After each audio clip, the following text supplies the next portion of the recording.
Selamat pagi teman-teman semua. Assalamualaikum warahmatullahi wabarakatuh.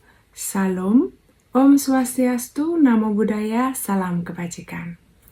Mari kita mengucapkan puji syukur kehadirat Tuhan Yang Maha Esa. Atas rahmat dan karunia-Nya kita dapat berkumpul di pagi hari ini dengan sehat walafiat, tidak kurang suatu apapun.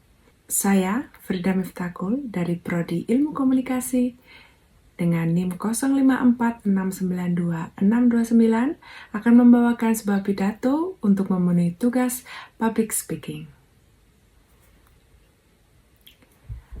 Hadirin sekalian, terutama para remaja hebat saat ini, pernahkah kalian mendapatkan pesan di grup keluarga atau di media sosial?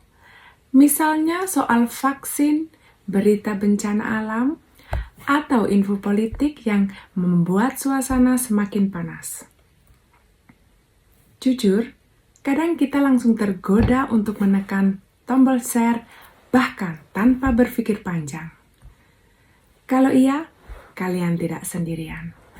Di zaman sekarang, informasi datang secepat ke depan mata. Saking gampangnya, jari kita lebih cepat daripada logika. Tapi di balik kemudahan itu, ada bahaya besar yang bisa merusak banyak hal.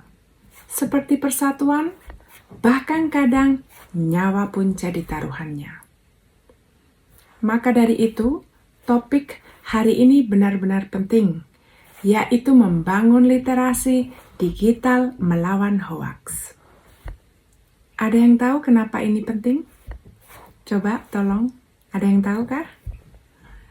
Ya, karena begitu kita ikut-ikutan menyebar info tanpa dicek, kita ikut memperbesar rantai kerusakan itu. Oke, sekarang kita masuk pada inti masalah. Hoax bukan sekedar bohongan, kalau kita kurang cermat, bisa jadi senjata berbahaya.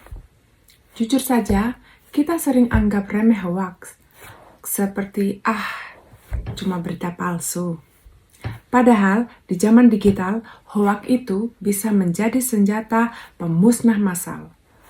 Dampaknya sangat nyata. Saya berikan contoh, dampak sosial. Hoax bisa menebarkan kebencian, keluarga retak, dan pertemanan rusak. Cuma gara-gara beda keyakinan atau politik. Banyak konflik di masyarakat sebenarnya dipicu info palsu yang sengaja disebar. Kemudian dampak dalam kesehatan. Waktu pandemi kemarin, hoax vaksin contohnya membuat banyak orang takut divaksin, akhirnya virus semakin menyebar. Nyawalah taruhannya. Kemudian dampak ekonomi. Pernah dengar kabar bohong soal krisis bank dan kelangkaan sembako pastinya? Bikin orang panik berbondong-bondong membeli barang dan akhirnya banyak orang yang dirugikan. Intinya, kalau kita ikut sebar hoax, kita bukan korban lagi, melainkan salah satu pelaku yang bikin rusak. Bagaimana cara melawannya? Tenang, tidak perlu menjadi detektif atau jago IT. Saya akan bagikan 3 jurus jitu yang akan berguna bagi kalian semua dan gampang diakses. 1.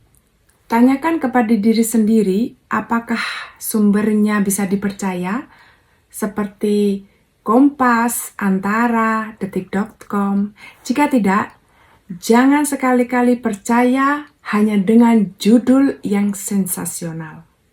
2. Manfaatkan tools yang ada.